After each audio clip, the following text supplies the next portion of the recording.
하나님 백성이 된 성도들은 이 땅에서 하나님의 생명을 누려갑니다. 그래서 하나님의 생명으로 산다는 것은 이전에 살아가던 죽음의 행진, 그러니까 자기를 위해 살고 자기 욕망과 자기 뜻을 위해 살아가던 이 죽음의 행진을 멈춘 사람들입니다. 그래서 하나님을 위해 살아가는 생명, 하나님의 생명을 소유하고 이 땅을 살아가는 사람들이 성도들입니다.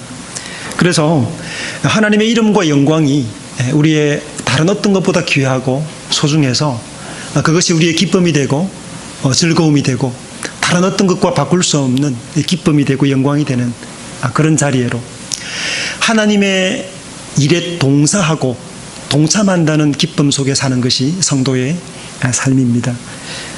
세상에는 많은 대의들이 있죠. 어떤 사업이나 사람들이 좋아할 만한, 또 사람들이 기뻐하고 명예롭게 여길 만한 많은 일들이 있습니다. 거기에 가담하고 참여하는 일들도 우리에게 굉장히 큰 기쁨을 주고 뿌듯한 마음을 줍니다. 하지만 그 어떤 대의보다 하나님의 사역과 하나님의 대의에 참여하는 일만큼 크고 중요한 것은 없습니다. 우리가 예수 믿는 순간부터 먹든지 마시든지 무엇을 하든지 하나님의 영광을 위해 사는 사람들이 되었습니다. 그리고 주의 소유가 되어버렸습니다. 그래서 상실된, 또 예전에 타락된 옛 잘못된 길로 걷지 않고 주의 백성된 길들을 걸어가도록 오늘도 말씀을 통해 우리를 교훈하십니다. 로마서 12장 오늘 본문을 읽었는데요. 12장 3절로 나가기 전에 2절에서 변화를 받아라고 먼저 이야기를 하고 있습니다.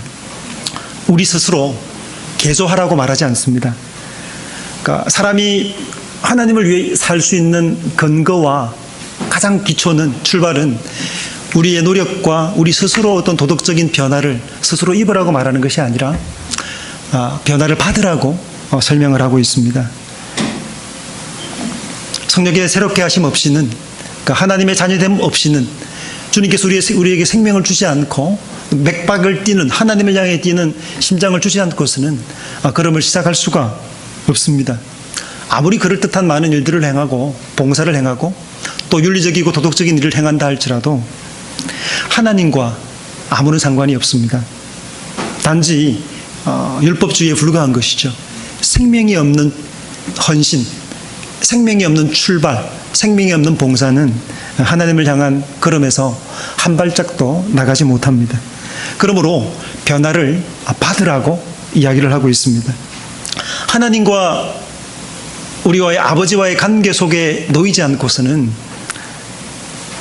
자녀가 아니고서는 하나님을 예배할 수도, 또 하나님께 기도할 수도, 그리고 하나님을 위해서 살 수도 없습니다. 변화된 성도, 그리고 생명을 얻은 주의 백성들만이 주님께서 오늘 명하시는 계명의 말씀에, 또 헌신의 말씀에 순복하여 걸어갈 수 있는 것입니다. 우리는 하나님의 뜻을 분별하며 살아가야 합니다. 가장 거룩한 곳이라 일컫는 한복판에서도 사탄적인 거짓과 이선이 자리 잡을 수 있기 때문입니다.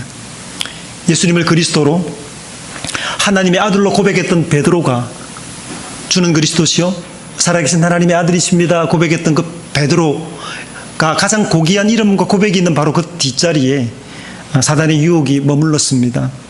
주님께서는 사단아 물러가라고 말씀하셨지요. 하나님께서 우리를 구원하여 부르신 이유는 하나님의 백성으로서의 삶으로 그 대의에 참여하도록 우리를 그렇게 살도록 부르신 것입니다. 단지 맥박 뛰는 것으로 머물지 않고 장성하고 성장해서 하나님의 그 영광스러운 대의에 참여하는 데 나아가도록 우리를 불러내신 것입니다. 단지 영혼의 구원만이 아니라 우리의 몸과 영혼 전부를 피로 값주고 사신 그분을 위해 살아가도록 이 땅 가운데 우리를 두셨습니다. 사도 바울은 좀 더 구체적으로 변화받은 성도의 삶을 이야기해 나가는데요. 하나님 나라에서 가장 분명하게 하나님 나라를 가장 분명하게 드러내는, 하나님의 일하심을 가장 분명하게 명시적으로 나타내는 기관이 있습니다. 그 기관이 바로 어디입니까? 네, 교회입니다. 피로 값주고 사신 교회로 살아가는 삶이, 교회로 살아가는 삶이 성도의 사활적인 삶의 기초입니다. 성경 어디를 봐도 몸된 교회로서의 구원을 말하고 있지, 어떤 개인도 팔로 단독으로 존재한다고 산다고 말하지 않습니다. 우리가 살아가는 현대는 그야말로 모든 걸 다 회체하고 부수는 시대입니다. 뛰어나고 탁월한 것들을 좋아하는, 그야말로 그리스적인 탁월성을 추구하는 시대입니다. 하지만 성경에서 말하는 교회, 하나님의 영광에 참여하는 영광이라는 것은 몸된 교회로서, 교회 아로서, 교회의 몸된 지체로서 하나님의 영광스러운 일에 머리 대신 그리스도께 드려지는 삶으로 우리를 인도하고 있습니다. 그것이 생명의 길이다라고 이야기합니다. 몸된 교회를 이루어가는 일은 이 땅에서 성도로 보존되고 하나님의 뜻을 드러내며 살기 위한 가장 기초적이고 사활적인 토대입니다. 주님께서는 교회, 몸된 교회를 위해 자신의 피를 흘리셨습니다. 보혈을 주고 사신 것이 무엇이냐 하면 바로 몸된 교회입니다. 그리고 이 교회를 주님께서는 성천하셔서 성령을 파송하실 뿐 아니라 교회의 성령을 통해 은사를 부으시고 각기 은사를 통해 교회를, 몸된 교회를 통치하시고 다스려 가십니다. 세상처럼 자기를 세워가기 위한 은사가 아니라, 자기의 탁월함을 뽐내기 위한 은사가 아니라 몸된 교회를 세우기 위한, 연약한 형제를 돌보고 권나고 습지고 어두운 곳을 밝히고 몸된 교회를 든든하게 세워가기 위해서 은사를 주셨습니다. 저는 오늘 설교를 요약합니다. 따라하십시다. 주께서 몸된 교회를 세우기 위해 은사를 주셨다. 저는 본문을 따라서 3절, 4절, 5절을 따라서 세대주로 나눠서 말씀을 전하고자 합니다. 첫 번째로 은사는 하나님께서 주신 것입니다. 하나님을 예배하는 삶, 그러니까 하나님과 관계하는 삶, 성도의 삶은 그리스도의 몸된 교회의 지체로 사는 삶과 나눌 수 없습니다. 하나님 믿어요, 난 하나님 정말 사랑해요 라고 말하면서 교회와 단독으로 떨어져서 사랑을 이야기할 수 없습니다. 교회를 이해 못하면 하나님을 바르게 이해할 수 없습니다. 성경은 하나님을 사랑하라 얘기하고 있고 형제를 사랑하라 말합니다. 사랑할 대상을 모르면, 교회를 모르면 사랑할 대상을 모릅니다. 교회를 모르면 인내할 대상도 몰라요. 야고보가 말하는 경건은 산으로 올라가고 기둥 위에 올라간 그런 홀로 뛰어나고 탁월한 그런 경건이 아닙니다. 관조적 경건이 아닙니다. 배고프고 어려운 형제를 돌보는 몸된 교회를 세워가기 위한 것이 바로 경건의 삶입니다. 우리가 교회로 모이는 것은 변화를 받았기 때문이고 또 생명을 얻었기 때문입니다. 구원받은 성도들을 발견하고 볼 수 있는 장소는 교회입니다. 우리는 모두 홀로 단독으로 구원받지 않고 몸된 그리스도의 지체로 몸으로 구원받기 때문입니다. 그래서 성도의 삶은 교회의 삶과 불가분의 관계 속에 놓여 있습니다. 이것을 가장 잘 설명했던 사람이 존 칼뱅이나 또 아우구스티누스 같은, 키프레누스 같은 사람들입니다. 하나님을 아버지로 부르는 모든 사람들은 교회의 모성적 돌봄 없이 생존할 수 없다라고 이야기합니다. 하나님을 향한 삶을 살아가도록 교회로 모인 지체들은 각기 다른 사람들이에요. 옆에 한번 저만 주목해 보시는데 옆에 한번 쳐다보시겠습니까? 똑같은 분 계세요? 그런데 다 다릅니다. 다름에도 불구하고 한 몸을 이루었다고 얘기합니다. 여러분, 교회를 세워가는 일이 가장 사활적이고 가장 중요한 일입니다. 그런데 교회가 세상이 되는 경우가 참 많았습니다. 은혜로 주신 은사를 가지고 자신을 높이는, 자신의 탁월함을 자랑하는 대로 나가는 경우가 많았습니다. 고린도 교회, 갈라디아 교회, 그리고 로마 교회 역시도 마찬가지였는데요. 서로를 높이고자 하는, 자신을 높이고자 하는 그런 탁월함 때문에 교회가 분절되고 나누어졌습니다. 바울은 3절에서 말합니다. 같이 읽어볼까요? 3절입니다. 시작. 내게 주신 은혜로 말미암아 너희 각 사람에게 말하노니 마땅히 생각할 그 이상의 생각을 품지 말고 오직 하나님께서 각 사람에게 나눠주신 믿음의 분량대로 지혜롭게 생각하라. 이 은사에 대해서 가져야 할 가장 중요한 생각으로 바울은 모든 은사들이 하나님의 은혜로 말미암아 주어진 것이라는 것을 분명히 하는 것이라고 말합니다. 바울은 이전에 교회를 잔해하고 핍박하는 사람이었습니다. 주의 복음을 멸시했고 성도를 없이하고자 했습니다. 얼마나 큰 열심이 있었냐면 웬만한 영화에 나오는 무시무시한 추격자보다 더 심합니다.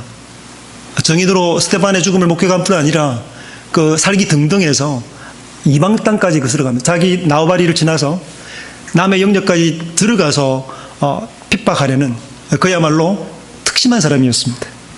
대적하는 사람이었습니다.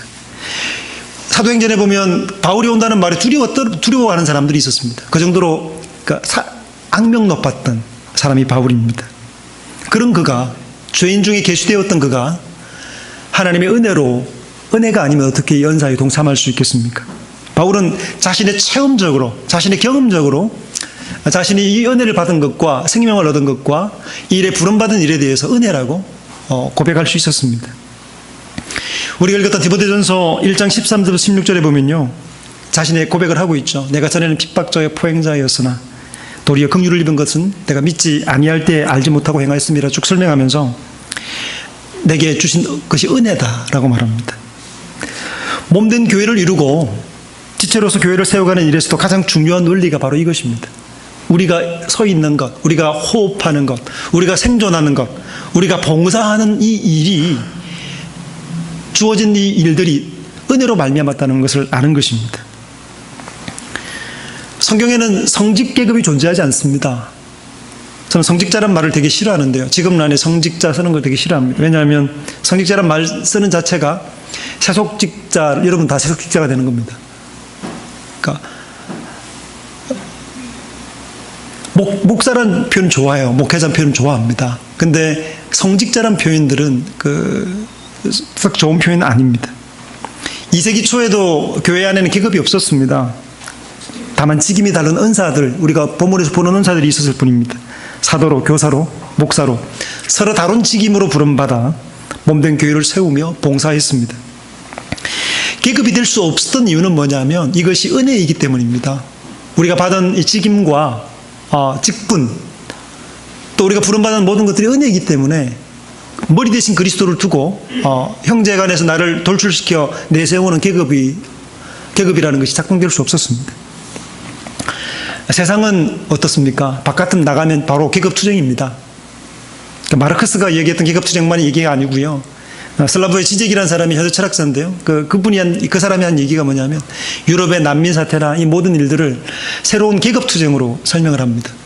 근데 사실은 직급의 승진, 그리고 더 나아지는 것들, 어떤 경쟁들, 사실은 새로운 질서의 배열에 대한 이야기들 아닙니까? 높낮이를 정하는 겁니다. 어떤 사람은 탁월한 사람이 되고 뛰어난 인간이 되고 어떤 사람은 익명 인간이 됩니다. 이게 우리가 바깥에서 보는 분절과 나눔과 다툼의 모습입니다. 서로가 잘났다고 싸움이 한창입니다. 더 잘 살기 위해, 더 건강하기 위해, 더 남들보다 높아지기 위해서 아우성입니다. 주어진 것이 선물이라는 것을 망각하는 순간부터 자기의 것으로 움켜쥐기 시작하고 가진 것으로, 배운 것으로 타인과 자신을 구분하며 선을 그어 놓습니다. 우리에게 주어진 것이 은혜라는 것을 망각하면 교회도 세상이 됩니다. 몸된 교회를 세우기 위한 직분도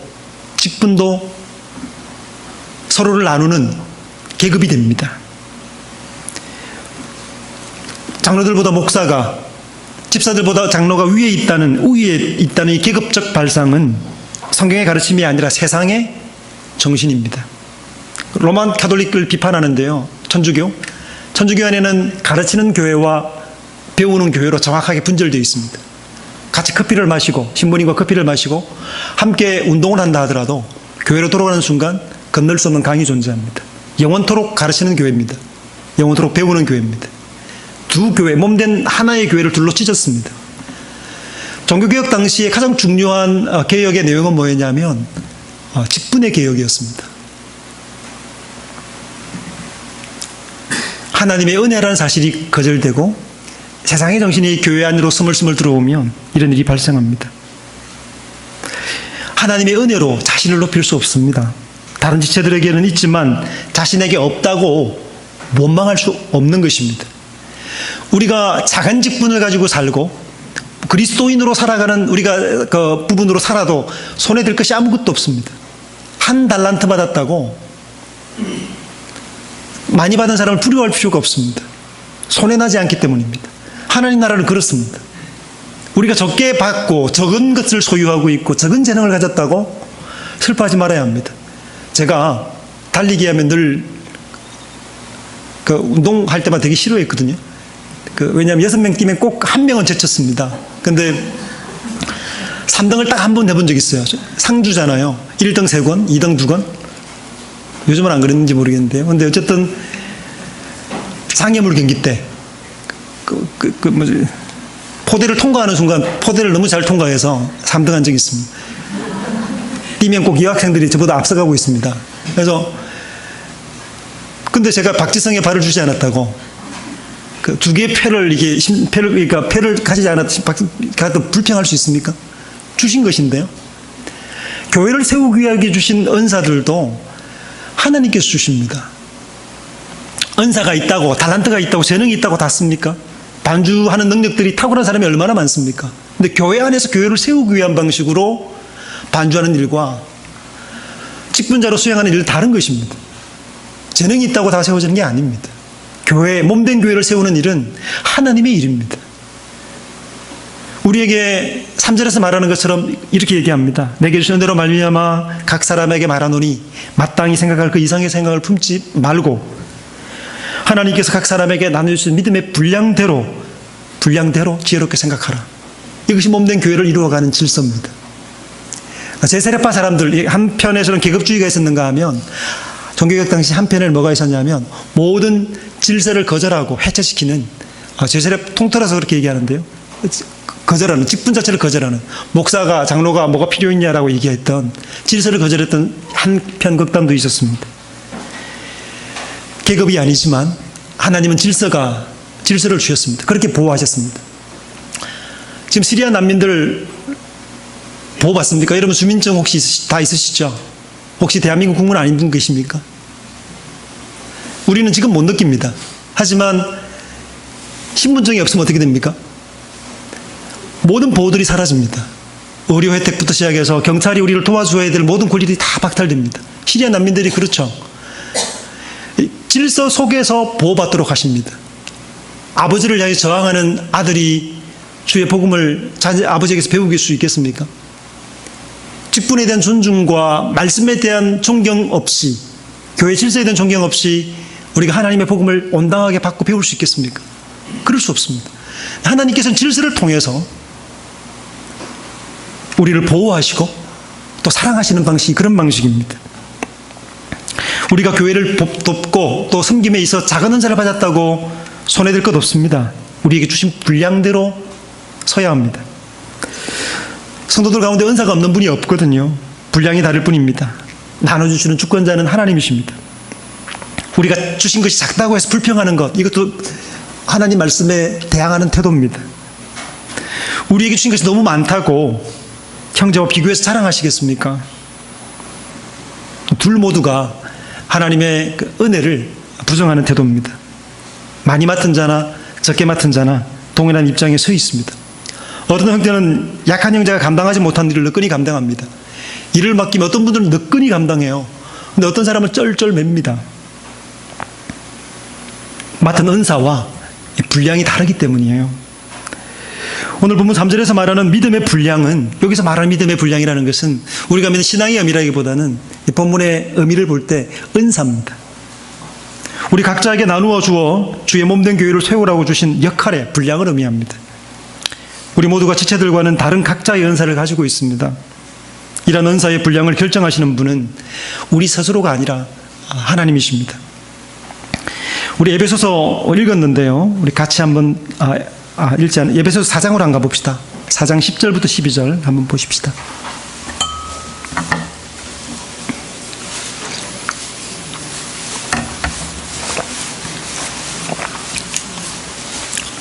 같이 봅시다. 시작. 내리셨던 그가 곧 모든 하늘 위에 오르신 자니 이는 만물을 충만하게 하려 하심이라. 그가 어떤 사람은 사도로, 어떤 사람은 선지자로, 어떤 사람은 복음 전하는 자로, 어떤 사람은 목사와 교사로 삼으셨으니 이는 성도를 온전하게 하여 봉사 일을 하게 하며 그리스도의 몸을 세우려 하심이라. 하나님께서 각 사람에게 나눠주시는 선물입니다. 자신을 위해서가 아니라 그리스도의 소유된 몸된 교회를 위해서 쓰라고 주신 선물입니다. 우리의 생명과 구원이 우리에게서 나지 않았습니다. 하나님의 선물입니다. 가족을 부양하지 않는 것을 불경건이라고 성경은 이야기하거든요. 왜냐하면 아버지로서 그런 능력을 준 것은 가정을 부양하라는 의무를 통해서 자녀를 보존하고 또 그것을 하나님의 일에 참여하는 것이라고 설명합니다. 그 일을 등한시하는 것에 대해서 불경건하다, 책망하라고 얘기를 합니다.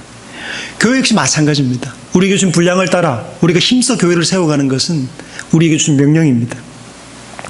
너희가 그 은혜를 인하여 믿음으로 말미암아 구원을 얻었나니 이것이 너희에게서 난 것이 아니고 하나님의 선물이다.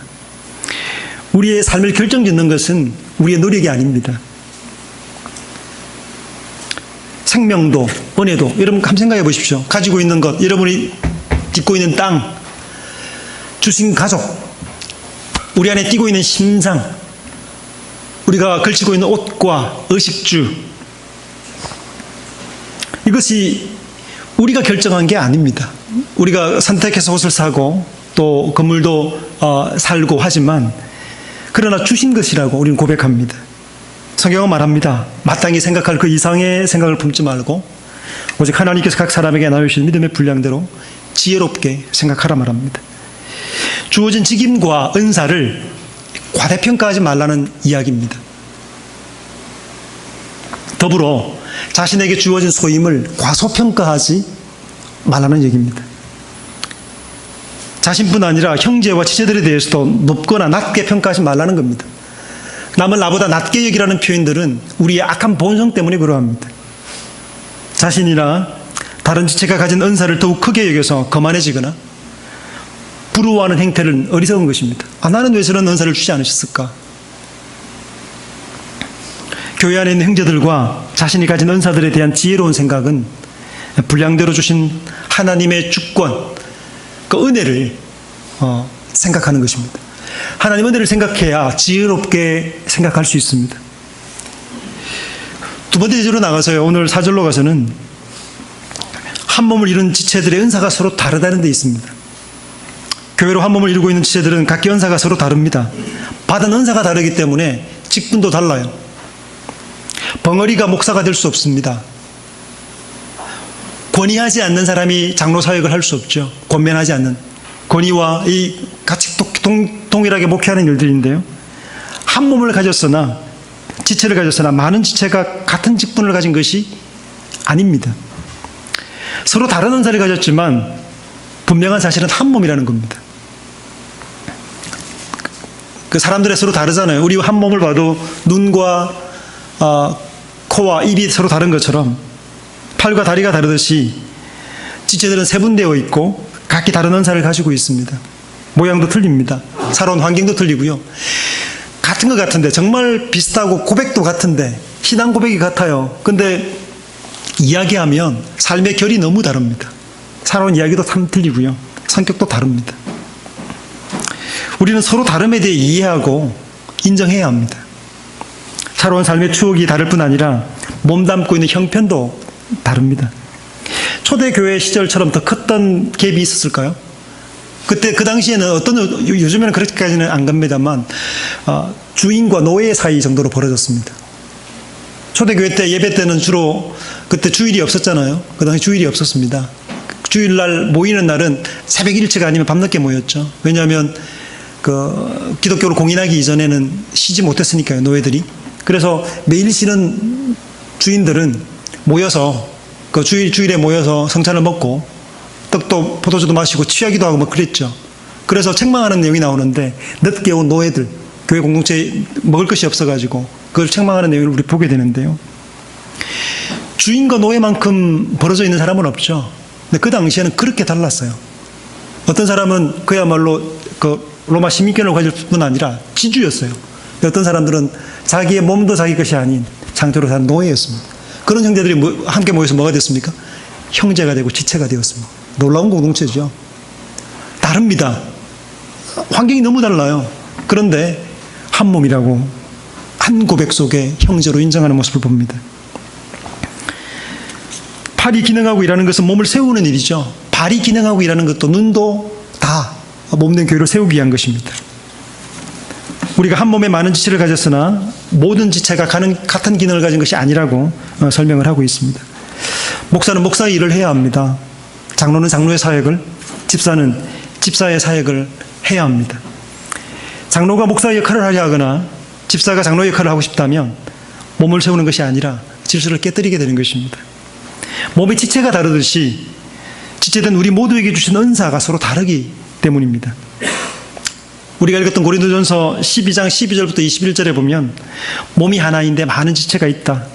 몸은 지체가 많으나 한 몸인 것 같이 그리스도도 그러하다라고 얘기하면서 교회와 그리스도와의 관계, 몸된 그리스도와의 관계를 설명합니다.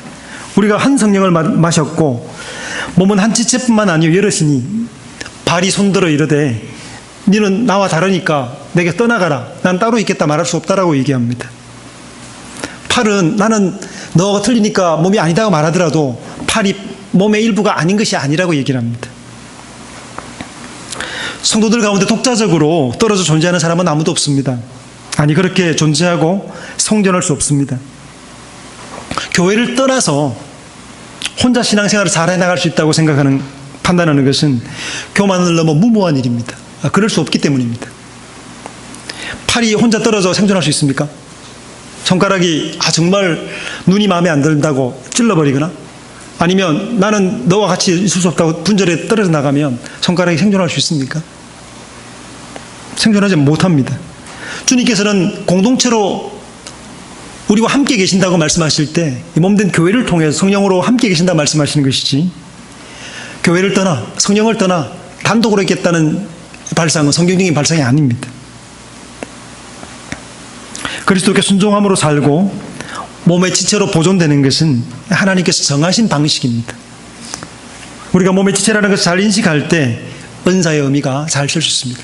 하나님의 은혜라는 것을 아는 것이 되게 중요하고요. 동일하게 우리가 한 지체라는 것을 아는 것이 대단히 중요하다는 겁니다.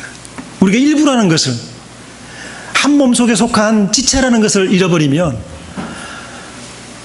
직분자는 또 역할하는 사람들은 주눅이 들거나 혹은 자기를 높이거나 그런 일이 발생합니다.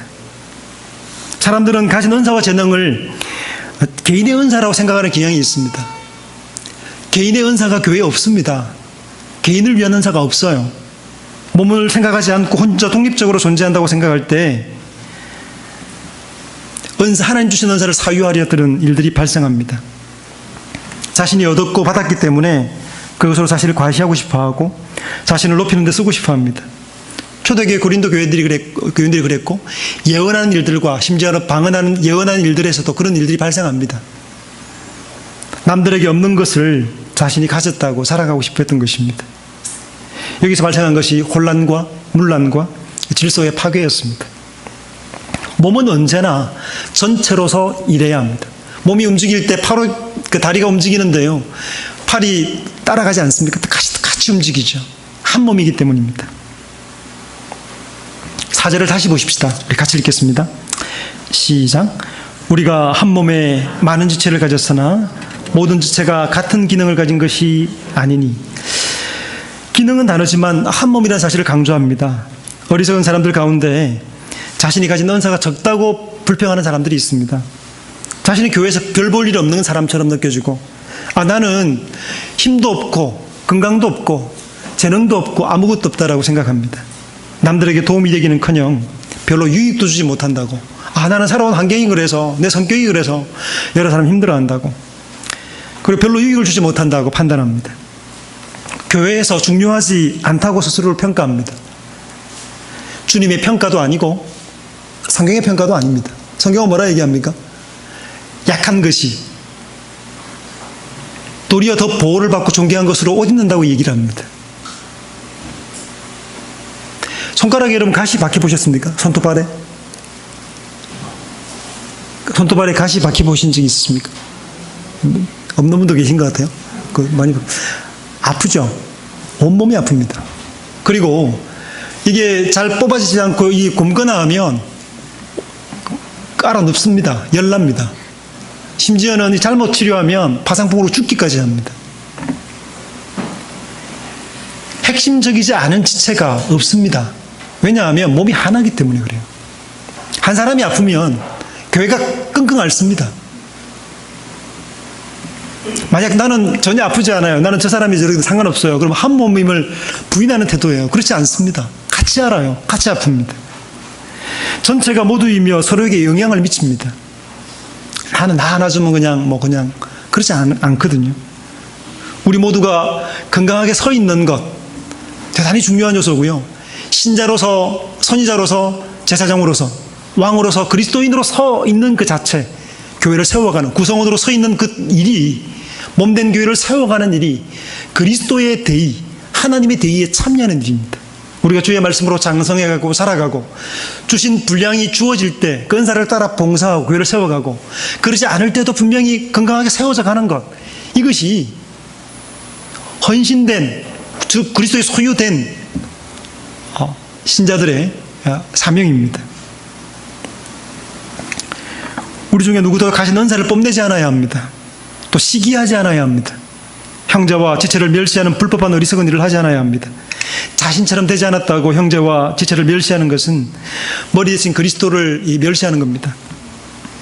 약할수록 더 소중하게 보호하려 하는 것은 머리 대신 주님을 섬기는 태도입니다. 우리 모두가 그리스도의 몸이라는 사실에 대해서는 조금의 차이가 없습니다. 지체가 다르지만 한 몸이요. 영광도 같이 얻습니다. 그리스도께서 영광을 얻으셨기 때문에 몸된 우리도 함께 영광을 얻습니다.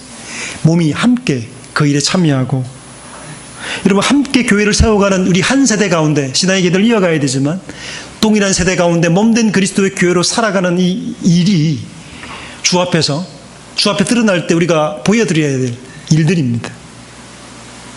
홀로 내가 단독자로 서서 이렇게 마지막 날에 회개할 때 그렇게 아니라 한 몸으로 세워져 가야 합니다.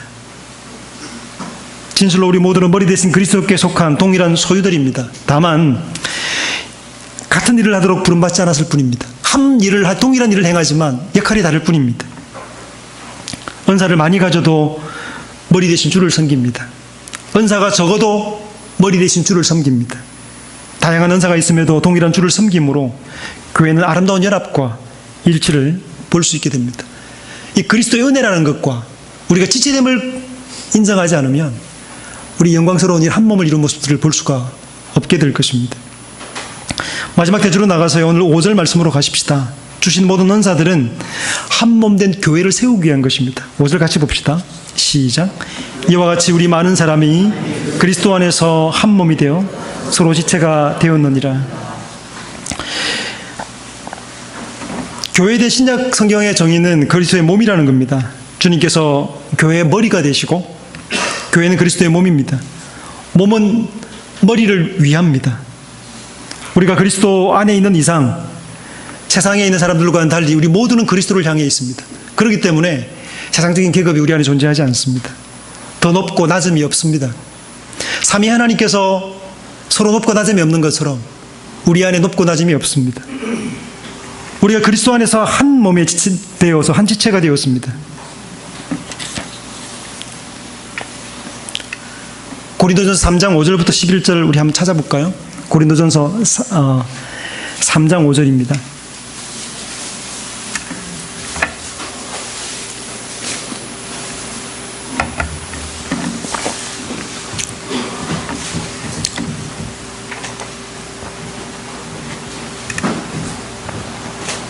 같이 읽겠습니다. 5절부터 11절까지 같이 한번 읽어보겠습니다.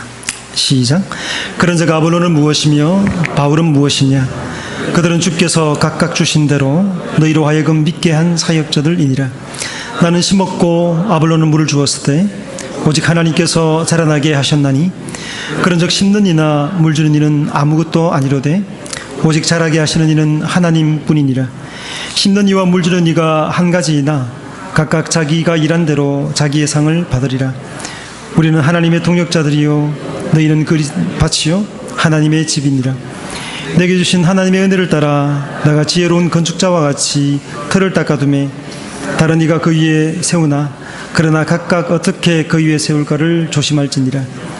이 닦아둔 것 외에 능히 다른 틀을 닦아줄 자가 없으니 이 터는 곧 예수 그리스도라. 바울이나 아볼로나 모두가 하나님의 사역자들이었습니다. 심는 이, 물 주는 이는 서로 역할이 달랐지만 오직 생명을 주시고 은사를 주시는 분은 하나님이셨습니다. 주님께서 당신의 교회를 보존하십니다. 사역자가, 지체가 교회를 보존하지 않습니다.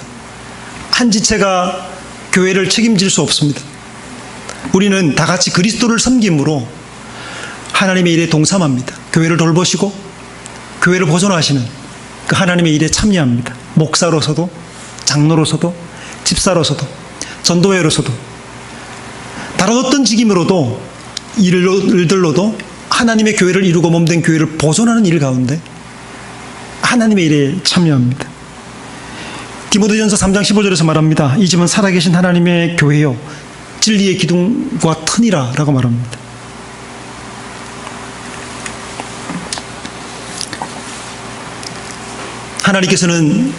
주님께서는 머리로서 교회를 돌보심에 실패하지 않으실 것입니다. 돌보실 것입니다. 그런데 그것은 우리의 순종과 보호를 통해서 행하시는 일들입니다. 주께서 피로 값주고 사신 교회를 우리가 가볍게 여길 수 없습니다. 자녀 가운데 부모를 업신여기는 자녀가 바르게 배울 수 없는 것처럼 교회를 가볍게 여기는 사람이 교회에서 배울 수 없는 것이죠. 교회를 어지럽히고 업신여기는 것은 주님의 통치와 방편을 멸시하는 행위입니다. 이 교회의 영광은 오직 그리스도께 복종함으로 그리스도를 드러내는 것, 주의 복음을 증거하고 증시하는 것, 그것이 바로 교회의 영광입니다. 머리에 복종하여 일체하게 질서대로 주의 나라를 현시하며 사는 것, 이것이 우리의 사명인 것이죠.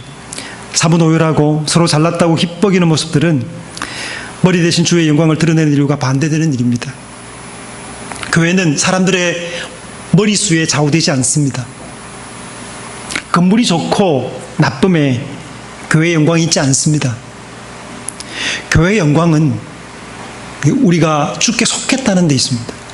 그리스도의 소유가 되었다는 데 있습니다. 주께 헌신되었다는 데 있습니다. 우리의 영광은 그 하나님의 일에 참여한다는 데 있는 것입니다. 교회를 세우는 일, 주의 몸된 교회에 함께 참여하여 예배하는 일, 그 일 가운데 봉사하는 일이 하나님의 일입니다. 은사는 오직 교회를 세우는 데 사용될 때에만 유익이 됩니다. 왜냐하면 그리스도를 섬기는 일이기 때문입니다. 은사를 가지고요, 형제를 멸시하고 나누고 자신을 내세우는 교만은 교회를 부수는 폐악질이 되는 것입니다. 오직 머리 대신 주의 몸된 교회를 위해 덕을 세우고 교회를 보존하는 일일 때라야 유익한 은사가 되는 것입니다. 우리는 명심해야 합니다. 은사가 하나님의 은혜라는 것과 몸된 지체로서 교회를 세우기 위한 것이라는 사실을 명심해야 합니다. 그러므로 우리에게 주신 은사로 만족해야 합니다. 우리가 무엇을 하든지, 어떤 일을 맡았든지, 먹든지, 마시든지, 무엇을 하든지 그 맡은 역할이 중요한 것이 아니라 하나님의 영광을 위해 하는 것이 중요합니다. 머리를 위하느냐 하는 것이죠. 주를 위해 하는 것이냐 하는 것입니다. 똑같이 직장에 다니고 똑같이 사역을 하고 심지어는 교회 안에서 은사를 가지고 사역하더라도 그것이 누구를 향한 것이냐, 주를 향한 은사가 아니라면, 몸된 교회를 세우기 위한 은사가 아니라면 제 아무리 중요하고 탁월함을 가졌어도 큰 은사여도 사탄적일 수 있습니다. 몸된 교회 안에서 활동하는 것으로, 교회를 세우는 것으로 만족해야 합니다. 기뻐해야 합니다. 은사의 몫을 내가 결정하지 않습니다. 교회 안에 머물러 은혜로 안에 있는 것에 대한 감사, 주께 속했고 주의 소유가 된 것에 대한 감사가 우리 안에 있어야 합니다. 성도된 우리 합당한 관심사는 우리가 어떤 역할을 맡았느냐가 아닙니다. 하나님 주께서 은사를 분유하세요. 그건 주님께서 주권입니다. 우리가 어떤 역할을 맡았느냐가 중요한 것이 아니라 목사의 영광도 성도의 영광도 직분자의 모든 영광도 우리가 어떤 역할에 맡은 그 모든 영광들도 주의 교회를 세워가는 일 가운데 수고한다는 것, 그것에 있어야 합니다. 주님께 복종해야 하는가? 복종하는가? 우리 모두는 주의 소유입니다. 하이델베르크 교리문답 1문답에서 묻습니다. 살았으나 죽었으나 당신의 유일한 위로는 무엇입니까? 그에 대한 대답은 이렇습니다. 살았으나 죽었으나 나의 몸과 영혼이 내 것이 아니라 주의 소유가 된 것입니다. 이것이 가장 큰 행복이다, 위로다라고 얘기를 합니다. 내가 주께 속한 것, 내가 주께 소유가 된 것이, 주께 헌신된 것이, 성도가 된 것이 가장 큰 위로고 즐거움이다라고 이야기합니다. 주의 것이 되었습니다. 그것이 우리의 사실은 전부입니다. 청교도들은 그런 표현을 씁니다. 가장 위대한 거래라는 표현을 쓰는데요. 트레이드라는 표현을, 상인들이 많았기 때문에 네덜란드에는 17세기 보면 젊은 사람 반이 해외에 나가 있습니다. 상인들입니다. 그래서 은혜에 대한 부분도 이렇게 상업적으로를 입혔었는데요. 거래, 가장 위대한 거래는 그리스도께서 우리를 위해서 자신의 생명을 주시고 우리가 그분의 소유로 우리 자신을 드리는 것입니다. 주님께서는 우리에게 생명을 주셨습니다. 자신을 주셨습니다. 우리의 소유가 되셨습니다. 동시에 우리도 주의 소유가 됩니다. 그분께 자신을 드리는 삶을 삽니다. 이것처럼 위대한 거래는 없습니다. 이것처럼 감사한 거래는 없어요. 그것을 갖다가 위대한 거래, 은혜의 거래라는 표현을 씁니다. 바울이 항상 서신서 앞절마다 예수 그리스도의 노예라는 표현을 쓴 것도 같은 맥락입니다. 그것이 가장 큰 영광이에요. 내가 주께 속했고 주의 소유가 된 것, 주께 헌신된 것이 내 기쁨이다, 노래다라고 얘기합니다. 우린 주께 속했습니다. 주께 헌신된 사람들입니다. 주의 것이 되었기 때문에 우리 중 누구도 자기를 위하여 사는 사람이 없습니다. 살아서나 죽어서나 우리는 주의 것이기 때문입니다. 주님께서 사실 때 우리의 영혼만 사신 것이 아니고 우리의 몸도 사셨습니다. 그러므로 먹든지 마시든지 무엇을 하든지 하나님 영광을 위해 사는 것이 우리의 삶의 목적입니다. 주기도문의 제일 첫머리에 나오는 하나님의 이름을 위해서, 그분의 뜻을 위해 사는 것이 우리 인생의 방향입니다. 주의 소유가 되었기 때문이죠. 우리가 주의 소유이고 주의 것이 되었다면 헌신은 이미 이루어진 것입니다. 성경은 주의 소유가 되었기에 주의 소유답게 살라고, 그렇게 교회를 세우라고 말합니다. 주님은 은과 금이 아니라 자신의 피로 우리를 값주고 사셨습니다. 생명을 내어줘 우리를 구속하셨고 주의 소유로 살라고, 그 은혜 안에 살라고 명하십니다.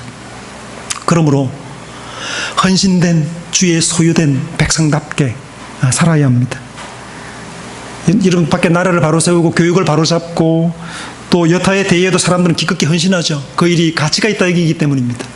그런데 우리에게 가장 큰 가치는 주의 소유로 사는 데 있습니다.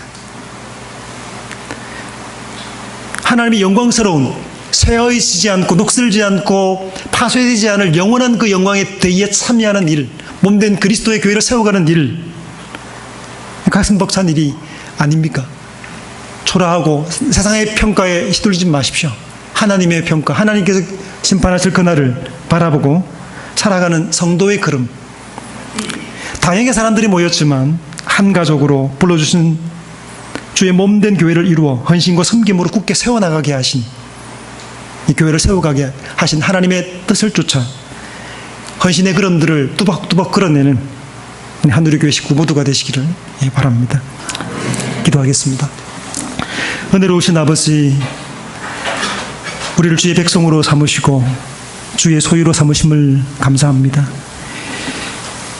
우리가 이제 주의 소유로 헌신되었으며 주의 백성으로 살아갈 걸음의 힘을 우리에게 주셨고, 은혜로 주신 은사를 따라 몸된 교회를 이루어가며 또 세워갈 수 있도록 우리에게 역할을 주시고, 큰 분량에서든 작은 분량에서든 모두 하나님의 영광을 위한 머리 대신 주를 높이고 몸된 교회를 세우기 위해 주신 직분들을 맡아 수고하게 하시고 그 영광스러운 대의에 참여하게 하신 것을 감사합니다. 하나님 아버지, 우리에게 주신 은혜를 따라 몸된 교회로 세워져가는 즐거움 속에 즐거이 헌신하며 살아가는 저희로 삼아 주시옵소서.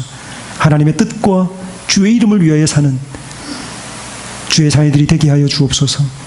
예수님의 이름으로 기도하옵나이다. 아멘.